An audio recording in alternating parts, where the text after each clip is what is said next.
ਅੱਜ 18 ਫਰਵਰੀ ਨੂੰ ਸੱਚਖੰਡ ਸ੍ਰੀ ਦਰਬਾਰ ਸਾਹਿਬ ਤੋਂ ਸਿੱਖ ਸੰਗਤ ਦਾ ਇੱਕ ਜਥਾ ਗੁਰਦੁਆਰਾ ਨਨਕਾਣਾ ਸਾਹਿਬ 100 ਸਾਲਾ ਸਾਕਾ ਮਨਾਉਣ ਵਾਸਤੇ ਪਾਕਿਸਤਾਨ ਲਈ ਰਵਾਨਾ ਹੋਣਾ ਸੀ, ਜਿਸ ਉੱਤੇ ਕੇਂਦਰ ਸਰਕਾਰ ਵੱਲੋਂ ਰੋਕ ਲਾ ਦਿੱਤੀ ਗਈ ਹੈ। ਪਾਕਿਸਤਾਨ ਸਰਕਾਰ ਵੱਲੋਂ ਸਿੱਖ ਸੰਗਤ ਨੂੰ ਵੀਜ਼ੇ ਭੇਜ ਦਿੱਤੇ ਗਏ ਸਨ, ਪਰ ਭਾਰਤ ਸਰਕਾਰ ਵੱਲੋਂ ਵੀਜ਼ਾ ਦੇਣ ਤੋਂ ਇਨਕਾਰ ਕਰ ਦਿੱਤਾ ਗਿਆ। ਇਸ ਸੰਬੰਧੀ ਜਥੇਦਾਰ ਗਿਆਨੀ ਹਰਪ੍ਰੀਤ ਸਿੰਘ ਨੇ ਕੇਂਦਰ ਸਰਕਾਰ ਉੱਤੇ ਨਿਸ਼ਾਨੇ ਸਾਧੇ ਨੇ। ਉਹਨਾਂ ਕਿਹਾ ਕਿ ਕੇਂਦਰ ਸਰਕਾਰ ਵੱਲੋਂ ਸਿੱਖਾਂ ਦੀ ਆਸਥਾ ਤੇ ਹਮਲਾ ਕੀਤਾ ਗਿਆ ਹੈ। ਉਹਨਾਂ ਕਿਹਾ ਕਿ ਕੇਂਦਰ ਸਰਕਾਰ ਵੱਲੋਂ ਇਹ ਵਤੀਰਾ ਪੰਜਾਬ ਦੇ ਸਿੱਖਾਂ ਨਾਲ ਕੀਤਾ ਗਿਆ ਹੈ, ਉਹ ਹਰਗਿਜ਼ ਬਰਦਾਸ਼ਤ ਨਹੀਂ ਕੀਤਾ ਜਾਵੇਗਾ। ਵਾਹਿਗੁਰੂ ਜੀ ਕਾ ਖਾਲਸਾ, ਵਾਹਿਗੁਰੂ ਜੀ ਕੀ ਫਤਿਹ। ਨਨਕਾਣਾ ਸਾਹਿਬ ਸਿੱਖਾਂ ਲਈ ਬਹੁਤ ਅਹਿਮ ਹੈ। ਬਿਲਕੁਲ ਉਸੇ ਤਰ੍ਹਾਂ ਅਹਿਮ ਹੈ ਜਿਵੇਂ ਮੁਸਲਮਾਨਾਂ ਲਈ ਮੱਕਾ ਮਦੀਨਾ, ਹਿੰਦੂਆਂ ਲਈ ਅਯੁੱਧਿਆ, ਬਨਾਰਸ ਤੇ ਜਗਨਨਾਥਪੁਰੀ ਆਦਿਕ ਸਥਾਨ। ਸ੍ਰੀ ਨਨਕਾਣਾ ਸਾਹਿਬ ਦੀ ਪਾਵਨ ਧਰਤੀ ਦੇ ਉੱਤੇ 100 ਸਾਲ ਪਹਿਲਾਂ ਇੱਕ ਹੌਲਨਾਕ ਸਾਕਾ ਵਾਪਰਿਆ ਸੀ, ਜਿਸ ਵਿੱਚ ਸੈਂਕੜੇ ਸਿੱਖਾਂ ਨੇ ਸ਼ਹੀਦੀਆਂ ਪ੍ਰਾਪਤ ਕੀਤੀਆਂ ਸੀ। ਤੇ ਇਹਨਾਂ ਸ਼ਹਾਦਤਾਂ ਤੋਂ ਬਾਅਦ ਸਿੱਖਾਂ ਨੇ ਗੁਰਦੁਆਰਾ ਸੁਧਾਰ ਲਹਿਰ ਦੇ ਰਾਹੀਂ ਗੁਰਦੁਆਰੇ ਸਾਹਿਬਾਨ ਦਾ ਪ੍ਰਬੰਧ ਆਪਣੇ ਹੱਥੀਂ ਲਿਆ ਸੀ, ਜਿਸ ਨੂੰ ਉਸ ਵਕਤ ਦੇ ਹਿੰਦੁਸਤਾਨ ਦੇ ਵੱਡੇ ਨੇਤਾਵਾਂ ਨੇ ਦੇਸ਼ ਦੀ ਆਜ਼ਾਦੀ ਦੀ ਪਹਿਲੀ ਲੜਾਈ ਜਿਹੜੀ ਹੈ ਉਹ ਜਿੱਤ ਲਈ, ਇਹ ਕਹਿ ਕੇ ਸਨਮਾਨ ਦਿੱਤਾ ਸੀ ਸਾਰੇ ਸਿੱਖਾਂ ਨੂੰ। 100 ਸਾਲਾ ਸ਼ਤਾਬਦੀ ਖਾਲਸਾ ਪੰਥ ਨਨਕਾਣਾ ਸਾਹਿਬ ਦੇ ਸ਼ਹੀਦਾਂ ਦੀ ਯਾਦ ਦੇ ਵਿੱਚ ਮਨਾਉਣ ਵਾਸਤੇ ਨਨਕਾਣਾ ਸਾਹਿਬ ਜਾ ਰਿਹਾ ਸੀ। 700 ਦੇ ਕਰੀਬ ਜੱਥੇ ਨੇ ਨਨਕਾਣਾ ਸਾਹਿਬ ਜਾਣਾ ਸੀ, ਜਿਹਦੇ ਵਿੱਚ ਬਹੁਤ ਸਾਰੇ ਸ਼ਰਧਾਲੂ ਸਿੱਖ ਜਿਹੜੇ ਨੇ ਉਹ ਸ੍ਰੀ ਅੰਮ੍ਰਿਤਸਰ ਸਾਹਿਬ ਦੀ ਪਾਵਨ ਧਰਤੀ ਦੇ ਉੱਤੇ ਪੁੱਜ ਚੁੱਕੇ ਨੇ, ਕਿਉਂਕਿ ਕੱਲ੍ਹ ਜੱਥੇ ਨੇ ਰਵਾਨਾ ਹੋਣਾ ਸੀ। ਐਨ ਮੌਕੇ ਦੇ ਉੱਤੇ ਭਾਰਤ ਸਰਕਾਰ ਨੇ ਜੱਥੇ ਨੂੰ ਇਜਾਜ਼ਤ ਨਾ ਦੇ ਕੇ ਬਹੁਤ ਹੀ ਗਲਤ ਕੰਮ ਕੀਤਾ। ਮੈਂ ਸਮਝਦਾ ਕਿ ਕੇਂਦਰ ਸਰਕਾਰ ਦਾ, ਕੇਂਦਰ ਦੀ BJP ਸਰਕਾਰ ਦਾ ਇਹ ਸਿੱਖਾਂ ਦੀ ਆਸਥਾ ਦੇ ਉੱਤੇ ਇੱਕ ਕਿਸਮ ਦਾ ਹਮਲਾ ਹੈ। ਔਰ ਮੈਨੂੰ ਕੋਈ ਹੈਰਾਨਗੀ ਵੀ ਨਹੀਂ ਹੈ, ਕਿਉਂਕਿ ਧਾਰਮਿਕ ਯਾਤਰਾ ਦੇ ਉੱਤੇ ਪਾਬੰਦੀਆਂ ਜਿਹੜੀਆਂ ਉਹ ਮੁਗਲ ਦੌਰ ਦੇ ਵਿੱਚ ਵੀ ਲੱਗਦੀਆਂ ਰਹੀਆਂ। ਫਰਕ ਸਿਰਫ ਇੰਨਾ ਹੈ ਕਿ ਉਸ ਦੌਰ ਦੇ ਵਿੱਚ ਹਿੰਦੂਆਂ ਨੂੰ ਯਾਤਰਾ ਕਰਨ ਤੋਂ ਰੋਕਿਆ ਜਾਂਦਾ ਸੀ, ਤੇ ਅੱਜ ਇਸ ਆਜ਼ਾਦ ਭਾਰਤ ਦੇ ਵਿੱਚ ਸਿੱਖਾਂ ਨੂੰ ਜਿਹੜਾ ਹੈ ਆਪਣੇ ਬਹੁਤ ਹੀ ਪਾਵਨ ਪਵਿੱਤਰ ਅਸਥਾਨ ਸ੍ਰੀ ਨਨਕਾਣਾ ਸਾਹਿਬ 'ਤੇ ਜਾਣ ਤੋਂ ਜਿਹੜਾ ਉਹ ਰੋਕਿਆ ਗਿਆ ਇੱਕ ਕਿਸਮ ਦਾ। ਔਰ ਬਹਾਨਾ ਵੀ ਜਿਹੜਾ ਹੈ ਉਹ ਬੇਤੁਕਾ ਬਣਾਇਆ ਗਿਆ, ਕਿਉਂਕਿ ਨਵੰਬਰ ਦੇ ਵਿੱਚ ਗੁਰੂ ਨਾਨਕ ਸਾਹਿਬ ਜੀ ਦਾ ਪ੍ਰਕਾਸ਼ ਪੁਰਬ ਜਥਾ ਜਿਹੜਾ ਹੈ ਉਹ ਸ੍ਰੀ ਨਨਕਾਣਾ ਸਾਹਿਬ ਦੀ ਪਾਵਨ ਧਰਤੀ ਦੇ ਉੱਤੇ ਮਨਾ ਕੇ ਆਇਆ। ਇਸ ਲਈ ਅੱਜ ਦੀ ਜਿਹੜੀ ਭਾਰਤ ਸਰਕਾਰ ਦੀ ਇਹ ਕਾਰਵਾਈ ਹੈ ਬਹੁਤ ਹੀ ਜ਼ਿਆਦਾ ਨਿੰਦਣਯੋਗ ਹੈ। ਮੈਂ ਇੱਕ ਵਾਰੀ ਫੇਰ ਕਹਿਣਾ ਚਾਹਾਂਗਾ ਕਿ ਅੱਜ ਕੇਂਦਰ ਸਰਕਾਰ ਨੇ ਸਿੱਖਾਂ ਦੀ ਆਸਥਾ ਦੇ ਉੱਤੇ ਹਮਲਾ ਕੀਤਾ ਹੈ। ਵਾਹਿਗੁਰੂ ਜੀ ਕਾ ਖਾਲਸਾ, ਵਾਹਿਗੁਰੂ ਜੀ ਕੀ ਫਤਿਹ। ਇਸ ਮੌਕੇ ਸ਼੍ਰੋਮਣੀ ਕਮੇਟੀ ਦੇ ਪ੍ਰਧਾਨ ਬੀਬੀ ਜਗੀਰ ਕੌਰ ਨੇ ਇਸ ਬਾਰੇ ਬੋਲਦੇ ਕਿਹਾ ਕਿ ਉਹਨਾਂ ਨੂੰ ਅੱਜ ਇਸ ਤਰ੍ਹਾਂ ਲੱਗ ਰਿਹਾ ਹੈ ਜਿਵੇਂ 1984 ਵਿੱਚ ਭਾਰਤ ਸਰਕਾਰ ਨੇ ਅਕਾਲ ਤਖਤ ਨੂੰ ਢਹਿ ਢੇਰੀ ਕੀਤਾ ਹੋਵੇ। ਸਾਡੇ 100 ਸਾਲਾ ਨਨਕਾਣਾ ਸਾਹਿਬ ਦੇ ਸਾਕੇ ਦਾ ਜਿਹੜਾ ਗੌਰਵਮਈ ਇਤਿਹਾਸ ਹੈ, ਗੁਰਦੁਆਰਾ ਸੁਧਾਰ ਲਹਿਰ ਦੇ ਵਿੱਚ ਨਨਕਾਣਾ ਸਾਹਿਬ 'ਚ ਬਹੁਤ ਵੱਡਾ ਭਿਆਨਕ ਉਦੋਂ ਸਾਕਾ ਵਰਤਿਆ ਸੀ, ਜਿਹਦੇ 'ਚ 250 ਦੇ ਕਰੀਬ ਜਥਾ ਜਿਹੜਾ ਸੀ ਉੱਥੇ ਸ਼ਹੀਦ ਹੋ ਗਿਆ ਸੀ। ਉਹਨਾਂ ਦੀ ਪਵਿੱਤਰ ਯਾਦ ਵਿੱਚ ਸ਼੍ਰੋਮਣੀ ਗੁਰਦੁਆਰਾ ਪ੍ਰਬੰਧਕ ਕਮੇਟੀ ਵੱਲੋਂ ਫੈਸਲਾ ਕੀਤਾ ਗਿਆ ਸੀ ਕਿ ਅਸੀਂ ਨਨਕਾਣਾ ਸਾਹਿਬ 'ਚ ਜਾ ਕੇ ਉਹਨਾਂ ਸ਼ਹੀਦਾਂ ਦੀ ਯਾਦ ਵਿੱਚ 100 ਸਾਲਾ ਸ਼ਤਾਬਦੀ ਮਨਾਉਣੀ ਹੈ। ਇੱਕ ਸਮਾਗਮ ਪੰਜਾਬ ਦੇ ਵਿੱਚ ਰੱਖਿਆ ਗਿਆ ਜਿੱਥੇ ਭਾਈ ਲਛਮਣ ਸਿੰਘ ਜੀ ਧਾਰੋਵਾਲੀ ਦੇ ਸਾਰੇ ਨੇੜੇ ਤੇੜੇ ਦੇ ਸ਼ਹੀਦ ਹੋਏ ਹੈ। ਉੱਥੇ ਲਗਾਤਾਰ ਕਾਰਵਾਈ ਚੱਲਦੀ ਰਹੀ।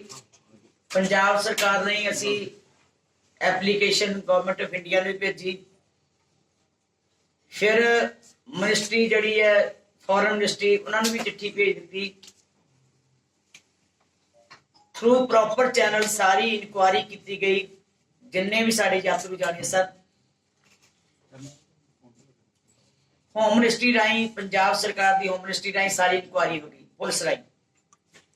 ਔਰ ਪਾਕਿਸਤਾਨ ਦੀ ਐਮਬੈਸੀ ਵੱਲੋਂ ਸਾਨੂੰ ਵੀਜ਼ੇ ਜਿਹੜੇ ਹੈ ਉਹ 505 ਵੀਜ਼ਾ ਪੰਜਾਬ ਸ਼੍ਰੋਮਣੀ ਗੁਰਦੁਆਰਾ ਪ੍ਰਬੰਧਕ ਕਮੇਟੀ ਜਿਹੜਾ ਜਥਾ ਸੀ ਉਹ ਭੇਜੇ ਗਏ। 124 ਜਿਹੜੇ ਸੀ ਉਹ ਕੱਟ ਦਿੱਤੇ ਗਏ, ਨਹੀਂ ਮਿਲੇ। 230 ਦੇ ਉੱਪਰ ਜਿਹੜੇ ਹੈ ਬਾਕੀ ਜਿਹੜੇ ਸਿੱਧੇ ਤੌਰ ਦੇ ਉੱਤੇ ਸ਼ਰਧਾਲੂਆਂ ਨੇ ਵੀਜ਼ੇ ਲਏ। ਤਕਰੀਬਨ 750 ਦੇ ਕਰੀਬ 730 ਜਿਹੜੇ ਹੈ ਉਹ ਵੀਜ਼ੇ ਸਾਡੇ ਕੋਲ ਪਹੁੰਚ ਚੁੱਕੇ। ਪੂਰੀਆਂ ਤਿਆਰੀਆਂ, ਅਸੀਂ ਬਕਾਇਦਾ ਵੀਜ਼ਾ ਕਾਪੀਆਂ, ਵੀਜ਼ਾ ਪਾਸਪੋਰਟ ਜਿਹੜੇ ਹੈ ਅਸੀਂ ਆਪਣੇ ਸ਼ਰਧਾਲੂ ਸੰਗਤਾਂ ਨੂੰ ਵਾਪਸ ਕਰ ਦਿੱਤੇ ਔਰ ਬੜੇ ਚਾਵਾਂ ਦੇ ਨਾਲ ਸਾਰੇ ਤਿਆਰ ਹੋ ਕੇ ਇੱਥੇ ਪਹੁੰਚ ਗਏ। ਬਹੁਤ ਸ਼ਰਧਾ ਸਤਿਕਾਰ ਦੇ ਨਾਲ ਇੱਥੇ ਪਹੁੰਚੇ ਹੈ। ਮੈਂ ਦੇਖ ਰਹੀ ਸਾਂ ਕਿ ਸਾਡੇ ਮੈਡਮ ਪਰਮਜੀਤ ਕੌਰ ਜੀ ਛਾਬਾ ਛਾਬੜਾ ਜਿਹੜੇ ਡਾਇਰੈਕਟਰ ਨੇ ਮਿਨੋਰਟੀਜ਼ ਦੇ ਗੁਜਰਾਤ 'ਚ, ਉਹ ਵੀ ਉੱਥੋਂ ਆ ਗਏ ਅਹਿਮਦਾਬਾਦ ਤੋਂ। ਹੋਰ ਹਰਿਆਣੇ ਤੋਂ ਵੀ ਬਹੁਤ ਸਾਰੇ ਆ ਰਹੇ ਹੈ। ਇੱਥੇ ਸਾਰੇ ਪ੍ਰਬੰਧ ਮੁਕੰਮਲ ਹੈ, ਸਾਰੇ ਮੈਂਬਰ ਪਹੁੰਚ ਗਏ ਹੈ, ਸਾਰੇ ਸ਼ਰਧਾਲੂ ਪਹੁੰਚ ਗਏ ਹੈ। ਪਰ ਹੁਣ ਇਸ ਵੇਲੇ ਠੀਕ 6:30 ਵਜੇ ਸਾਨੂੰ ਈਮੇਲ ਆਈ ਹੈ ਕਿ ਤੁਹਾਨੂੰ ਜਿਹੜਾ ਕੱਲ ਨੂੰ ਇਜਾਜ਼ਤ ਨਹੀਂ ਦਿੱਤੀ ਜਾਏ, ਜਥੇ ਨੂੰ ਪਾਕਿਸਤਾਨ ਜਾਣ ਦੀ ਇਜਾਜ਼ਤ ਨਹੀਂ ਦਿੱਤੀ ਜਾਏਗੀ ਭਾਰਤ ਸਰਕਾਰ ਵੱਲੋਂ, ਗ੍ਰਹਿ ਵਿਭਾਗ ਵੱਲੋਂ। ਇੰਨਾ ਮਨ ਟੁੱਟਾ ਕਿ ਇੰਨਾ ਵੱਡਾ ਧੱਕਾ, ਸਾਰੇ ਪ੍ਰਬੰਧ ਮੁਕੰਮਲ ਹੋਣ ਤੇ ਕਹਿ ਰਹੇ ਆ ਕਿ ਉਹ ਥ੍ਰੈਟਸ ਨੇ, ਜਿਹੜਾ ਜਥਾ ਆਏਗਾ ਉਹਦੀ ਸਿਕਿਉਰਿਟੀ ਜਿਹੜੀ ਹੈ, ਉਹਦੀ ਸੇਫਟੀ ਨਹੀਂ ਹੁੰਦੀ। ਅਜੇ ਨਵੰਬਰ ਵਿੱਚ ਜਾ ਕੇ ਜਥਾ ਹੋ ਕੇ ਆਇਆ, ਉਦੋਂ ਤੇ ਸਾਰੀ ਸਿਕਿਉਰਿਟੀ ਸੀ, ਸਾਰੀ ਸੇਫਟੀ ਸੀ। ਅਜੇ ਕੋਵਿਡ ਦੀ ਗੱਲ ਕੀਤੀ ਹੈ ਕਿ ਕੋਵਿਡ ਦੇ ਨਾਲ ਤਕਰੀਬਨ ਜਿਹੜੇ ਮਿਲੀਅਨ ਲੋਕ ਜਿਹੜੇ ਹੈ ਉੱਥੇ ਬਿਮਾਰ ਕੋਵਿਡ ਦੇ ਇਫੈਕਟਡ ਹੋਏ ਤੇ 10,000 ਦੇ ਜਿਹੜੀ ਡੈਥਸ ਹੋ ਗਈਆਂ। ਇਹ ਵੀ ਖਤਰਾ, ਤੇ ਉੱਥੇ ਥ੍ਰੈਟਸ ਵੀ ਹੈ, ਸਿਕਿਉਰਿਟੀ ਵੀ ਨਹੀਂ ਹੈ। ਜੇ ਨਵੰਬਰ ਵਿੱਚ ਕੋਈ ਥ੍ਰੈਟ ਨਹੀਂ ਸੀ, ਨਵੰਬਰ ਵਿੱਚ ਸਿਕਿਉਰਿਟੀ ਸੀ, ਤੇ ਅੱਜ ਕਿਉਂ ਹੈ? ਅੱਜ ਸਿਕਿਉਰਿਟੀ ਨੂੰ ਕੀ ਖਤਰਾ ਪੈਦਾ ਹੋ ਗਿਆ? ਜਦੋਂ ਕਿ ਜਿਹੜੇ ਪਾਕਿਸਤਾਨ ਦੇ ਸਾਰੇ ਸਾਡੇ ਪ੍ਰਧਾਨ ਸਾਹਿਬ ਹੈ, ਸਰਦਾਰ ਸਤਵੰਤ ਸਿੰਘ ਜੀ, ਸਾਬਕਾ ਪ੍ਰਧਾਨ ਸਰਦਾਰ ਬਿਸ਼ਨ ਸਿੰਘ ਜੀ, ਲਗਾਤਾਰ ਉਹ ਸਾਡੇ ਨਾਲ ਸੰਪਰਕ ਵਿੱਚ ਹੈ। ਔਰ ਉਹ ਕਹਿਣ ਉਹਨਾਂ ਨੇ ਪੂਰੀਆਂ ਤਿਆਰੀਆਂ, ਅਸੀਂ 20 ਬੱਸਾਂ ਉੱਥੇ ਯਾਤਰੂਆਂ ਵਾਸਤੇ ਸਵੇਰੇ ਉੱਥੇ ਪਹੁੰਚ ਜਾਣੀਆਂ ਬਾਰਡਰ ਦੇ ਉੱਤੇ, ਕਿਉਂਕਿ ਬੱਸਾਂ ਦੇ ਥਰੂ ਜਾਣਾ ਸੀ ਸਾਰਾ ਜਥਾ। 27 ਲੱਖ ਦੇ ਕਰੀਬ ਖਰਚਾ ਜਿਹੜਾ ਉਹਨਾਂ ਨੇ ਸਾਨੂੰ ਕਿਹਾ ਕਿ ਤੁਹਾਡੀਆਂ ਬੱਸਾਂ ਟਰਾਂਸਪੋਰਟ ਦਾ 27 ਲੱਖ ਰੁਪਈਆ, ਅਸੀਂ ਉਹ ਵੀ ਪ੍ਰਬੰਧ ਜਿਹੜਾ ਉਹ ਕਰ ਦਿੱਤਾ ਕਿ 27 ਲੱਖ ਰੁਪਇਆ ਉਹਨਾਂ ਨੇ ਕਿਹਾ ਕਿ ਸਾਡਾ ਦਿੱਲੀ ਕੋਈ ਹੈਗੇ ਉੱਥੇ ਵੀ ਜਮ੍ਹਾਂ ਕਰਾ ਦਿਓ, ਅਸੀਂ ਉੱਥੋਂ ਲੈ ਲਾਂਗੇ। ਜਿੰਨੇ ਯਾਤਰੂ ਜਾਣੇ ਸੀ, ਜਿੰਨੇ ਸ਼ਰਧਾਲੂ ਜਾਣੇ ਆ 730, ਇਹ ਨਹੀਂ ਕਿ ਇਕੱਲੇ 505, ਜਿੰਨੇ ਵੀ ਭਾਰਤ ਵਿੱਚੋਂ ਸ਼ਰਧਾਲੂ ਜਾਣੇ ਸੀ, ਅਸੀਂ ਸਾਰਿਆਂ ਦਾ ਪ੍ਰਬੰਧ ਕਰ ਦਿੱਤਾ ਕਿ ਸਾਰਾ ਉੱਥੇ ਕਨਵੈਂਸ, ਸਾਰੀ ਟਰਾਂਸਪੋਰਟ ਸਾਂਝੇ ਤੌਰ ਤੇ ਸ਼੍ਰੋਮਣੀ ਗੁਰਦੁਆਰਾ ਪ੍ਰਬੰਧਕ ਕਮੇਟੀ ਵੱਲੋਂ ਕੀਤਾ ਗਿਆ। ਤੇ ਨਾਲ ਅਸੀਂ ਖੁੱਲੀ ਰਾਸ਼ੀ ਦਾ ਪ੍ਰਬੰਧ ਕੀਤਾ ਕਿ ਉੱਥੇ ਜਾ ਕੇ ਬਕਾਇਦਾ ਸਾਰਾ ਹੀ ਖਰਚਾ, ਜਿੰਨਾ ਲੰਗਰਾਂ ਦਾ, ਅਖੰਡ ਪਾਠ ਸਾਹਿਬ, ਕੀਰਤਨ, 3 ਜਥੇ ਕੀਰਤਨ ਤੇ ਜਾ ਰਹੇ ਹੈ, ਸਿੰਘ ਸਾਹਿਬ ਜੀ ਆਪ ਅਗਵਾਈ ਕਰ ਰਹੇ ਹੈ, ਸਾਰੇ ਪ੍ਰਬੰਧ ਜਦੋਂ ਮੁਕੰਮਲ ਕਰ ਲਏ ਤੇ ਹੁਣ ਠੀਕ 6:30 ਵਜੇ ਜਦੋਂ ਅਸੀਂ ਕਿ ਸਾਰੀਆਂ ਤਿਆਰੀਆਂ ਕਰ ਲਈਆਂ ਤੇ ਇੰਨਾ ਵੱਡਾ ਸਾਡੇ ਨਾਲ ਇੱਕ ਸਾਡੀਆਂ ਭਾਵਨਾਵਾਂ ਦਾ ਕਤਲ ਹੋਇਆ। ਮੈਂ ਸਮਝਦੀ ਹਾਂ ਕਿ ਇਹ ਧੱਕਾ ਜਿਹੜਾ ਭਾਰਤ ਸਰਕਾਰ ਨੇ ਕੀਤਾ ਸਾਡੇ ਵਾਸਤੇ ਜਿੰਨਾ ਇੱਕ ਮਤਲਬ ਦਿਲ ਤੋੜਨ ਵਾਲਾ ਅਸੀਂ ਮਹਿਸੂਸ ਕਰਦੇ ਹਾਂ ਕਿ ਏਡਾ ਵੱਡਾ ਸਾਡਾ ਸਾਕਾ ਹੋਵੇ, ਏਡੀ ਮਹਾਨ ਸਾਡਾ ਸਮਾਗਮ ਹੋਵੇ, ਇੰਨੇ ਚਾਵਾਂ ਨਾਲ ਅਸੀਂ ਸ਼ਤਾਬਦੀ ਮਨਾ ਰਹੇ ਹੋਈਏ, ਤੇ ਅੱਜ ਜਿਹੜਾ ਉਹਨਾਂ ਨੇ ਸਾਨੂੰ ਇਹ ਜਵਾਬ ਦਿੱਤਾ ਤੇ ਮੇਰੇ ਵਾਸਤੇ ਇੱਕ ਬਹੁਤ ਹੀ, ਮੈਂ ਸਮਝਦੀ ਹਾਂ ਕਿ ਮੇਰੇ ਲਈ ਬੜਾ ਵੱਡਾ ਦਰਦ ਹੈ ਤੇ ਮੇਰੇ ਮਨ 'ਚ ਪੀੜਾ ਵੀ ਉੱਪਰ ਰਹੀ ਹੈ। ਸਾਰੇ ਸਾਡੇ ਸਤਿਕਾਰਯੋਗ ਐਗਜ਼ੈਕਟਿਵ ਦੇ ਮੈਂਬਰ, ਸਾਰੇ ਮੈਂਬਰ ਆ ਕੇ ਬੈਠੇ ਹੈ ਜਿਨ੍ਹਾਂ ਨੇ ਸਵੇਰੇ ਜਾਣਾ ਸੀ, ਤੇ ਅੱਜ ਬਹੁਤ ਸਾਰੇ ਲੋਕ ਜੇ ਰਸਤਿਆਂ 'ਚ ਆ ਰਹੇ ਆ। ਹੁਣ ਸਾਡੇ ਵਾਸਤੇ ਜੇ ਇਹਨਾਂ ਨੇ ਜਵਾਬ ਵੀ ਦੇਣਾ ਸੀ 2 ਦਿਨ ਪਹਿਲਾਂ ਦੇ ਦਿੰਦੇ, 4 ਦਿਨ ਪਹਿਲਾਂ ਦੇ ਦਿੰਦੇ, ਜਾਂ ਉਹ ਸਰਕਾਰ ਨੂੰ ਕਹਿ ਦਿੰਦੇ ਕਿ ਵੀਜ਼ੇ ਨਾ ਦਿੱਤੇ ਜਾਣ। ਵੀਜ਼ੇ ਪਹੁੰਚ ਗਏ, ਪਾਕਿਸਤਾਨ ਸਰਕਾਰ ਨੂੰ ਉਹਨਾਂ ਨੇ ਕੋਈ ਸਾਨੂੰ ਇਤਰਾਜ਼ ਨਹੀਂ ਕੀਤਾ, ਪਾਕਿਸਤਾਨ 'ਚ ਸਾਨੂੰ ਕੋਈ ਪਤਾ ਨਹੀਂ ਲੱਗਾ ਥ੍ਰੈਟਸ ਹੈ, ਤੇ ਭਾਰਤ ਸਰਕਾਰ ਨੂੰ ਕਿੱਦਾਂ ਪਤਾ ਲੱਗਿਆ ਕਿ ਉੱਥੇ ਸਾਨੂੰ ਥ੍ਰੈਟਸ ਹੈ? ਸੋ ਮੈਂ ਸਮਝਦੀ ਹਾਂ ਕਿ ਇਹ ਸਾਡੇ ਨਾਲ ਇੱਕ ਭਾਰਤ ਸਰਕਾਰ ਵੱਲੋਂ, ਗ੍ਰਹਿ ਮੰਤਰਾਲੇ ਵੱਲੋਂ ਬਹੁਤ ਵੱਡਾ ਧੱਕਾ ਹੋਇਆ ਕਿ ਸਾਡੇ ਸਾਰੇ ਯਾਤਰੂ ਜਿਹੜੇ ਹੈ ਇੱਥੇ ਪਹੁੰਚ ਚੁੱਕੇ ਹੈ, ਪੂਰੀਆਂ ਤਿਆਰੀਆਂ ਹੋ ਗਈਆਂ। ਹੁਣ ਮੈਂ, ਕਿਉਂਕਿ ਮੈਂ ਤੁਹਾਨੂੰ ਤਾਂ ਪ੍ਰੈਸ ਵਾਲਿਆਂ ਨੂੰ ਬੁਲਾਇਆ ਕਿ ਇਮੀਡੀਏਟ ਮੈਂ ਦੱਸ ਦਿੰਦਾ ਤਾਂ ਜੋ ਜਿਹੜੇ ਸ਼ਰਧਾਲੂ ਕੋਈ ਰਸਤਿਆਂ 'ਚ ਹੈ ਉਹਨਾਂ ਦੀ ਖੱਜਲ ਖੁਆਰੀ ਨਾ ਹੋਵੇ। ਕਮ ਸੇ ਕਮ ਜਿਹੜੇ ਦੂਰੋਂ ਆ ਰਹੇ ਹੈ ਜਾਂ ਉਹ ਸੁਣ ਲੈਣ ਤੇ ਉਹ ਵਾਪਸ ਹੋ ਜਾਣ। ਤੇ ਹੁਣ ਇੱਥੇ ਆ ਕੇ ਕੀ ਕਰਨਗੇ?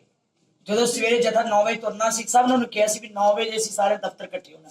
ਸਾਰੀਆਂ ਅਸੀਂ ਬੱਸਾਂ ਦੇ ਪ੍ਰਬੰਧ ਕੀਤੇ ਹੈ, ਛੋਟੀਆਂ ਗੱਡੀਆਂ ਦੇ ਪ੍ਰਬੰਧ ਕੀਤੇ ਹੈ, ਹਰ ਚੀਜ਼ ਦਾ ਪ੍ਰਬੰਧ ਇੰਨੇ ਚਾਵਾਂ ਨਾਲ ਕੀ ਅਸੀਂ ਕੀਤਾ ਕਿ ਸਾਨੂੰ ਸੀਗਾ ਕਿ ਨਨਕਾਣਾ ਸਾਹਿਬ ਦਾ ਸਾਕਾ ਸਾਡੇ ਵਾਸਤੇ ਇੱਕ ਬਹੁਤ ਵੱਡੀ ਮਹੱਤਤਾ ਰੱਖਦਾ ਹੈ।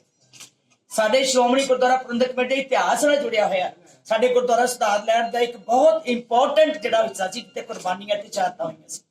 ਸੋ ਇਹ ਰੋਕਣਾ ਮੈਨੂੰ ਸਮਝ ਨਹੀਂ ਆਈ ਕਿ ਭਾਰਤ ਸਰਕਾਰ ਦੀ ਕੀ ਨੀਅਤ ਹੈ, ਕਿਉਂ ਰੋਕਿਆ ਗਿਆ, ਇਸ ਗੱਲ ਦੀ ਸਾਨੂੰ ਚਿੰਤਾ ਵੀ ਲੱਗੀ। ਮੇਲ 'ਚ ਕੋਈ ਕਾਰਨ ਦੱਸਿਆ ਗਿਆ?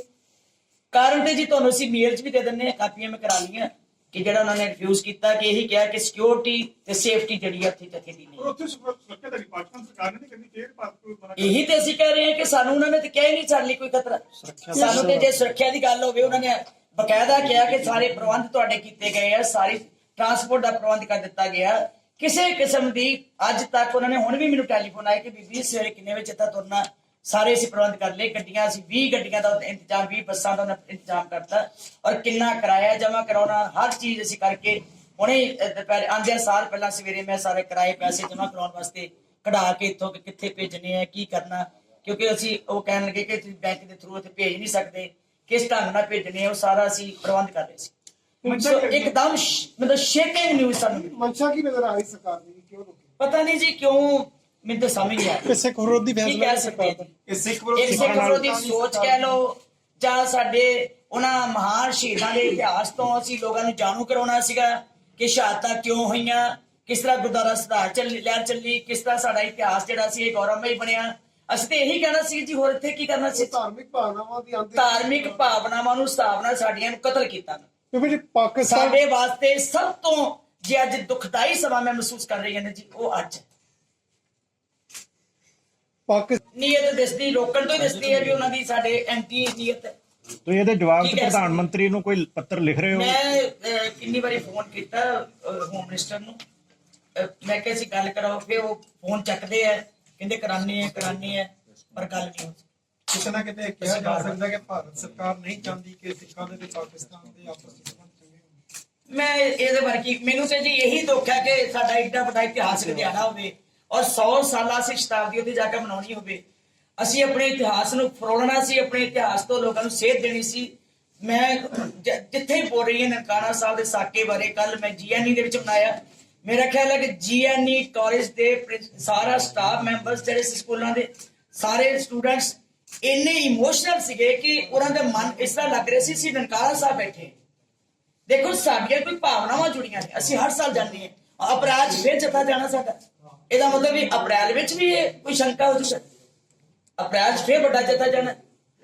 ਇਹ ਸਪੈਸ਼ਲ ਜਥੇ ਨੂੰ ਉਹਨਾਂ ਨੇ ਪ੍ਰਵਾਨਗੀ ਕਿਉਂ ਨਹੀਂ ਦਿੱਤੀ? ਹੁਣ ਕੀ ਪ੍ਰੋਬਲਮ ਸੀ? ਜੇ ਨਵੰਬਰ 'ਚ ਜਾ ਸਕਦਾ ਸੀ, ਅਪ੍ਰੈਲ 'ਚ ਵੀ ਜਾਣਾ ਹੈ, ਉਦੋਂ ਵੀ ਜਾਣਾ ਵਿਸਾਖੀ ਤੇ ਇਸ ਜਥੇ ਨੂੰ ਕਿਉਂ ਨਹੀਂ ਪ੍ਰਵਾਨਗੀ ਦਿੱਤੀ? ਮੈਨੂੰ ਇਸ ਗੱਲ ਦੀ, ਮੇਰਾ ਆਪਣੇ ਦਿਮਾਗ ਦੇ ਉੱਤੇ ਬੜਾ ਬੋਝ ਹੈ ਕਿ ਕਾਰਨ ਕੀ ਬਣਿਆ। ਮੈਂ ਸਿਰਫ ਤੁਹਾਨੂੰ ਕਿਉਂਕਿ ਸੂਚਿਤ ਕਰਨ ਲਈ ਸੰਗਤ ਨੂੰ ਮੇਰਾ ਫਰਜ਼ ਬਣਦਾ ਸੀ ਕਿ ਮੈਂ ਹੁਣ ਦੱਸ ਦੇਵਾਂ ਤਾਂ ਜੋ ਸੰਗਤ ਜਿਹੜੀ ਆਪਣਾ ਮਨ ਬਣਾ ਕੇ ਆਈ ਹੈ, ਕੱਪੜੇ ਲੀੜੇ ਲੈ ਕੇ ਸਾਰੇ ਪਹੁੰਚ ਗਏ ਹੈ, ਕਿੱਡੀ ਦੂਰੋਂ ਗੁਜਰਾਤ ਤੋਂ ਪਹੁੰਚ ਗਏ ਹੈ, ਹਰਿਆਣੇ ਚੋਂ ਆ ਰਹੇ ਹੈ, ਕਿੱਡਾ ਦਿਲ ਟੁੱਟੇਗਾ ਉਹਨਾਂ ਦਾ, ਕਿਵੇਂ ਭਾਰਤ ਸਰਕਾਰ ਤੇ ਵਿਸ਼ਵਾਸ ਬਣੇਗਾ, ਕਿਵੇਂ ਅਸੀਂ ਉਹਨਾਂ ਨੂੰ ਆਪਣੇ ਸਮਝਾਂਗੇ। ਅੱਜ ਤੇ ਉਹਨਾਂ ਨੇ ਹਿਸਾਬ ਨਾਲ ਸਾਡੇ ਬਿਲਕੁਲ ਹੀ ਮੌਕੇ ਤੇ ਆ ਕੇ ਸਾਡੀਆਂ ਭਾਵਨਾਵਾਂ ਦੇ ਉੱਤੇ ਇਹ ਚੱਕਣਾ ਸ਼ੁਰੂ ਕਰ ਰਹੇ। ਇਹ ਰਿਜ਼ਲਟ ਤੇ ਇਹ ਸੰਗਤਾਂ ਹੀ ਸੋਚਣ ਹੁਣ ਮੈਂ ਇਸ ਟਾਈਮ ਤੇ ਕੀ ਕਹਿ ਸਕਦੀ ਹਾਂ। ਮੈਂ ਤੇ ਦੁਖੀ ਹਿਰਦੇ ਦੇ ਨਾਲ ਹੀ ਸੰਗਤ ਨੂੰ ਇਹ ਸਾਰੀ ਇਨਫੋਰਮੇਸ਼ਨ ਦੇ ਰਹੀ ਹਾਂ, ਕਿਉਂਕਿ ਮੇਰਾ ਮਨ ਬਹੁਤ ਕਦੋਂ ਦੀ ਮੈਂ ਬੈਠੀ ਹੀ ਸੋਚੀ ਜਾਂਦੀ ਸੀ। ਮੈਂਬਰ ਸਾਰੇ ਪਰੇਸ਼ਾਨ ਸੀ, ਮੈਨੂੰ ਕਹਿੰਦੇ ਹੁਣ ਕਿੱਦਾਂ ਦੱਸੀਏ। ਮੈਂ ਕਿਹਾ ਇੱਕੋ ਰਸਤਾ ਹੈ ਕਿ ਮੈਂ ਮੀਡੀਆ ਨਹੀਂ ਦੱਸ ਦੇਵਾਂ ਸਾਰਿਆਂ ਨੂੰ, ਤਾਂ ਜੋ ਸੰਗਤ ਦੇ ਮਨ ਜਿਹੜੀ ਪਰੇਸ਼ਾਨੀ ਤੇ ਆਣੀ ਹੈ, ਪਰ ਕਮ ਸੇ ਕਮ ਮੇਰੇ ਵੱਲੋਂ ਇਹ ਉਹਨਾਂ ਕੋਲ ਚਲੀ ਜਾਵੇ, ਖਬਰ ਚੱਲ ਜਾਵੇ ਕਿ ਅੱਜ ਸਾਨੂੰ ਮੌਕੇ ਤੇ ਆ ਕੇ ਸਰਕਾਰ ਨੇ ਇਹ ਧੋਖਾ ਦਿੱਤਾ। ਸਾਨੂੰ 2 ਦਿਨ ਪਹਿਲਾਂ ਦੱਸ ਦਿੰਦੇ, ਸਾਨੂੰ ਵੀਜ਼ਾ ਰੋਕ ਦਿੰਦੇ, ਉੱਥੇ ਵੀਜ਼ੇ ਨਾ ਲੈਣ ਦਿੰਦੇ, ਉੱਥੇ ਐਮਬੈਸੀ 'ਚ ਕਹਿ ਦਿੰਦੇ ਕਿ ਵੀਜ਼ੇ ਨਾ ਦਿੱਤੇ ਜਾਣ। ਸਾਨੂੰ ਸ਼ੱਕ ਹੈ ਕਿ ਉੱਥੋਂ ਇਨਫੋਰਮੇਸ਼ਨ ਇਨਪੁਟ ਆ ਰਹੀ ਹੈ, ਕਹਿੰਦੇ ਇਨਪੁਟ ਆ ਰਹੀ ਹੈ ਕਿ ਉੱਥੇ ਸਿਕਿਉਰਿਟੀ ਤੇ ਸੇਫਟੀ ਦਾ ਖਤਰਾ। ਵਿਭਾਗ ਵੱਲੋਂ ਵੈਰੀਫਿਕੇਸ਼ਨ ਹੋਈ ਹੈ, ਸਾਰੀ ਵੈਰੀਫਿਕੇਸ਼ਨ ਹੋਈ ਹੈ ਤੇ 124 ਨੂੰ ਉਹਨਾਂ ਨੇ ਬਿਨਾਂ ਵਜ੍ਹਾ ਤੋਂ ਚਲੋ ਵੀਜ਼ਾ ਨਹੀਂ ਮਿਲੇ, ਕੋਈ ਗੱਲ ਨਹੀਂ, ਜਿਹਨਾਂ ਨੂੰ ਵੀਜ਼ਾ ਨਾ ਮਿਲਣ ਉਹਦੇ ਸੇ ਦੱਸ ਦਿੱਤਾ, ਰਾਤ ਦਾ ਦੱਸ ਦਿੱਤਾ ਵੀ ਤੁਹਾਨੂੰ ਵੀਜ਼ਾ ਨਹੀਂ ਮਿਲੇ। ਪਰ ਹੁਣ ਮੌਕੇ ਤੇ ਆ ਕੇ ਵੀਜ਼ੇ ਲੈ ਕੇ ਘਰਾਂ ਨੂੰ ਚਲੇ ਗਏ ਸਾਰੇ। ਹੁਣ ਕੋਈ ਨੂੰ ਪਤਾ ਲੱਗੇਗਾ, ਕੋਈ ਨੂੰ ਨਹੀਂ ਲੱਗੇਗਾ, ਕੋਈ ਰਸਤੇ 'ਚ ਆ ਰਿਹਾ, ਕੋਈ ਕੁਛ ਆ ਰਿਹਾ। ਸੋ ਮੈਂ ਸਾਰਿਆਂ ਕੋਲੋਂ ਮਾਫੀ ਮੰਗਦੀ ਹਾਂ ਕਿ ਸਾਰਿਆਂ ਨੂੰ ਬਹੁਤ ਵੱਡੀ ਚੋਟ ਵੱਜੇਗੀ, ਸਾਰਿਆਂ ਨੂੰ ਦੁੱਖ ਵੀ ਹੋਏਗਾ, ਸਾਰਿਆਂ ਦੀ ਭਾਵਨਾ ਵੀ ਤੜਪੇਗੀ। ਔਰ ਅੱਜ ਜਿਹੜੇ ਉਹ ਵਾਂਝੇ ਰਹਿਣਗੇ, ਕਈ ਵਾਰੀ ਕੋਈ ਪਹਿਲੀ ਵਾਰੀ ਜਾ ਰਹੇ ਵੀ ਗੁਰਦੁਆਰਿਆਂ ਦੇ ਉੱਥੇ ਜੋ ਨਨਕਾਣਾ ਸਾਹਿਬ ਦਾ ਸਾਕਾ ਹੋਇਆ ਸੀ, ਉਹ ਪਹਿਲੀ ਵਾਰੀ ਸਾਰਾ ਨਕਸ਼ਾ ਜਿਹੜਾ ਲੈ ਕੇ ਜਾ ਰਹੇ ਦਿਮਾਗ ਦੇ ਵਿੱਚ ਵੀ ਅਸੀਂ ਕਿੱਦਾਂ ਸਾਰਾ ਪ੍ਰੋਗਰਾਮ ਦਿੱਤਾ ਵੀ ਇੱਧਰ ਨੂੰ ਸੱਚੇ ਸੌਦੇ ਜਾਓਗੇ, ਇੱਧਰ ਨੂੰ ਉਸ ਗੁਰਦੁਆਰੇ 'ਚ ਜਾਓਗੇ, ਕਰਤਾਰਪੁਰ ਸਾਹਿਬ ਦਾ। ਔਰ ਕੱਲ ਮੈਨੂੰ ਕਰਤਾਰਪੁਰ ਸਾਹਿਬ ਤੋਂ ਉੱਥੋਂ ਦੇ ਪ੍ਰਬੰਧਕ ਦਾ ਗ੍ਰੰਥੀ ਸਿੰਘ ਦਾ ਫੋਨ ਆਇਆ ਕਿ ਸਾਡਾ ਸਮਾਨ ਜਿਹੜਾ ਤੁਹਾਨੂੰ ਮੈਂ ਕੀਤਾ ਈਮੇਲ, ਉਹ ਵੀ ਬੀਬੀ ਜੀ ਭੇਜ ਦਿਓ। ਸਾਡੇ ਕੋਲ ਉਹਨਾਂ ਨੇ ਵਾਜੇ ਮੰਗੇ ਹੈ, ਤਪਲੇ ਮੰਗੇ ਹੈ, ਸਾਡੇ ਕੋਲ ਗੁਟਕਾ ਸਾਹਿਬ ਮੰਗੇ ਹੈ, ਸੈਂਚੀਆਂ ਮੰਗੀਆਂ, ਅਸੀਂ ਬਹੁਤ ਸਾਰੇ ਸਮਾਨ, ਈਵਨ ਬਰਤਨ ਤੱਕ ਵੀ ਉਹਨਾਂ ਸਾਡੇ ਕੋਲ ਮੰਗੇ। ਅਸੀਂ ਸਾਰਾ ਸਮਾਨ ਤਿਆਰ ਕੀਤਾ ਕਿ ਸਵੇਰੇ ਅਸੀਂ ਲੈ ਕੇ ਜਾਣਾ, ਤੇ ਸਾਡੇ ਸਾਰੇ ਚਾਹ ਜਿਹੜੇ ਸੀ ਅੱਜ ਵਿੱਚੇ ਰਹੇ। ਇਸ ਸੰਬੰਧੀ ਬੀਬੀ ਜਗੀਰ ਕੌਰ ਨੇ ਕਿਹਾ ਕਿ ਹੋ ਸਕਦਾ ਹੈ ਕਿ ਕਿਸਾਨੀ ਸੰਘਰਸ਼ ਕਰਕੇ ਗ੍ਰਹਿ ਮੰਤਰੀ ਨੇ ਇਸ ਜਥੇ ਦੇ ਪਾਕਿਸਤਾਨ ਜਾਣ ਤੇ ਰੋਕ ਲਾਈ ਹੋਵੇ। ਅੰਮ੍ਰਿਤਸਰ ਤੋਂ ਮੁਕੇਸ਼ ਮਹਿਰਾ, ਸੁਰਖਾਬ ਟੀਵੀ।